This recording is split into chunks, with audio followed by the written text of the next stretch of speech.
नमस्कार। Astro sky channel में आप सबका स्वागत है। कुंडली में अगर लग्न स्थान का स्वामी रोग स्थान में आ जाए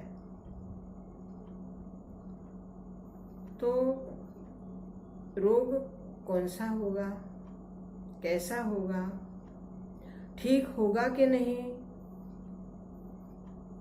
और ठीक होगा तो कौन से उपचार से ठीक होगा, कितने समय में ठीक होगा, क्या शल्य चिकित्सा से ठीक होगा या दवाई से ठीक होगा,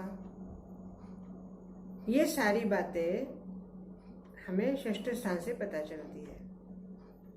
तो लग्न स्थान का स्वामी अगर षष्ठ स्थान में अटक गया हो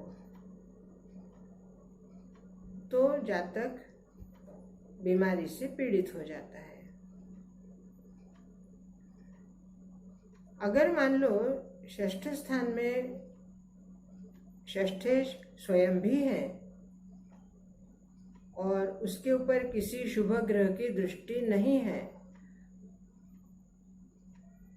और अष्टमेश की दृष्टि है, तो जातक को रोग पीड़ा के साथ साथ मृत्यु तुल्य कष्ट भी होता है।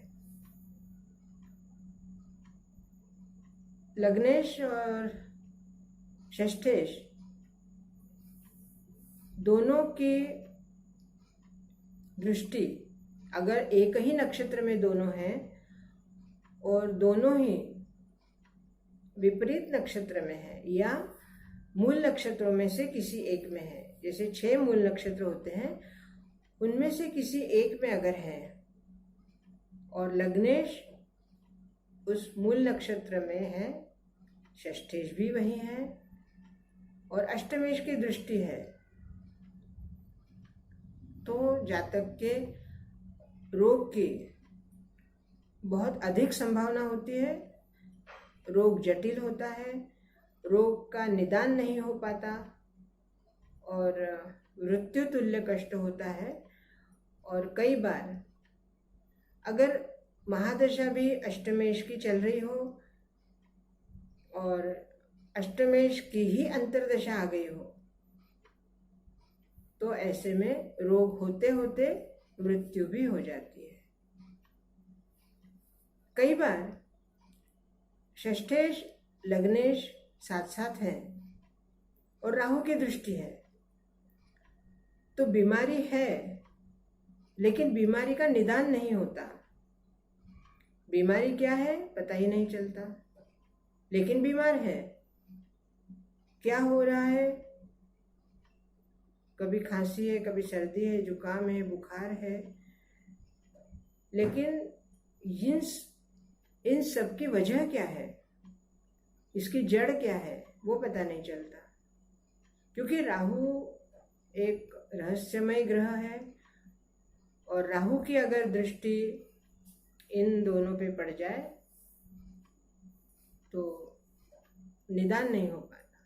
लंबे समय तक डॉक्टरों के दवाखाने के चक्कर काटते रहो लेकिन समझ में ही नहीं आता कि बीमारी क्या है, कहाँ इस बीमारी की जड़ क्या है। और ऐसे में अगर गोचर में भी राहु की दृष्टि पड़ रही है तब तो कुछ भी सिवाय इंतजार के और कुछ नहीं हो सकता। और वो इंतजार भी ऐसे होता है कि आप तबीयत खराब है, दवाई लागू नहीं पड़ रही है, सब कुछ नकारात्मक।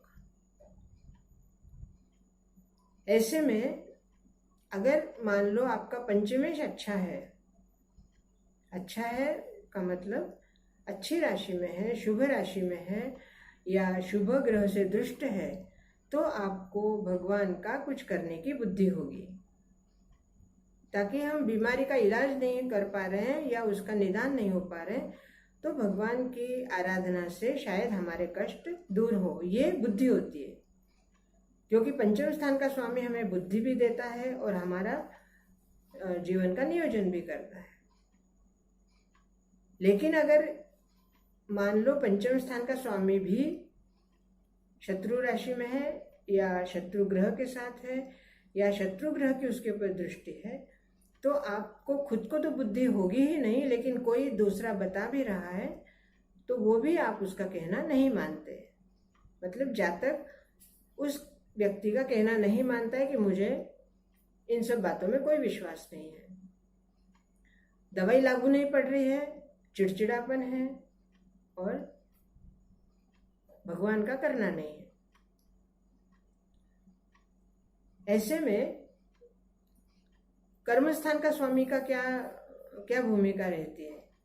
ऐसे में कर्मस्थान का स्वामी अगर आपका अनुकूल है, आपके अनुकूल है और आपका मित्र ग्रह है या मित्र राशि में है, तो आपके कर्म आपके अनुकूल होना शुरू हो जाता है और यहाँ से आपकी तबीयत में भी सुधार होने लगता है, दवाई लागू पड़ने लगती है और निदान होने लगता है। ऐसे में अब हम आते हैं धन स्थान पर, क्योंकि कोई भी रोग ठीक करने के लिए डॉक्टर के पास जाना है, दवाई लानी है, पैसा तो खर्च होगा। तो धन की क्या भूमिका है? अगर धन स्थान, क्योंकि छठे ग्रह में जिस तरह से पीड़ा है, रोग है, उस तरह से कर्जा भी हो सकता है। अगर आपके पास धन की कमी, आपका धन स्थान का स्वामी सही राशि में नहीं है या धन स्थान का स्वामी धनेश आपको धन देने की स्थिति में नहीं है, तो बीमारी को ठीक करने के लिए आपको कर्जा लेना पड़ेगा या कर्जा हो जाएगा।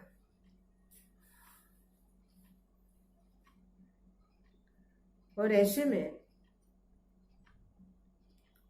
गुरु बृहस्पति, इसकी भूमिका बहुत ही महत्वपूर्ण होती है, भले ही वो आपके कुंडली के अनुकूल हो या प्रतिकूल हो। गुरु मतलब ग्रहों के भाषा में हम उनको बृहस्पति कहेंगे, लेकिन गुरु एक चेतना है, गुरु एक तत्व है, गुरु ज्ञान है, गुरु मार्गदर्शक है और गुरु हमारे रक्षक भी हैं। तो ऐसे में गुरु की भूमिका जो होती है वो जातक के लिए बहुत ही महत्वपूर्ण होती है। अगर आपके कुंडली में गुरु बृहस्पति अच्छी राशि में है, शुभ राशि में है, शुभ स्थान में है, तो आपके ऊपर गुरु कृपा अवश्य होती है और आपकी बीमारी में आपको लाभ मिलता है और आप जल्दी स्वस्थ हो जाते हैं। दोस्तों, कुंडली के 0 से लेकर 360 डिग्री तक पूरा सर्कल, पूरा गोल, एक एक डिग्री इतनी महत्व की है और हर डिग्री का अपना स्वतंत्र महत्व है, स्वतंत्र उसका प्रभाव है। इसलिए जातक को अपनी कुंडली में अगर इस टाइप के कोई षष्ठ स्थान में आपका लग्नेश और षष्ठेश अगर हैं और मान लो आपको बीमारी आज नहीं हुई है, लेकिन जब आपकी उस टाइप की महादशा आएगी, षष्ठेश की महादशा या अष्टमेश की महादशा आएगी, तो आपको बीमारी हो सकती है। तो सावधान रहिए, भगवान का नामस्मरण कीजिए, ग्रहों की आराधना कीजिए, ग्रहों के मंत्र आपको लाभ देंगे। मेरी बातों से अगर आपको संतुष्टि है, इसके बारे में आप आपके विचार अवश्य लिखिए। मेरे चैनल को सब्सक्राइब कीजिए, लाइक कीजिए, शेयर कीजिए और कमेंट्स दीजिए। बहुत बहुत धन्यवाद।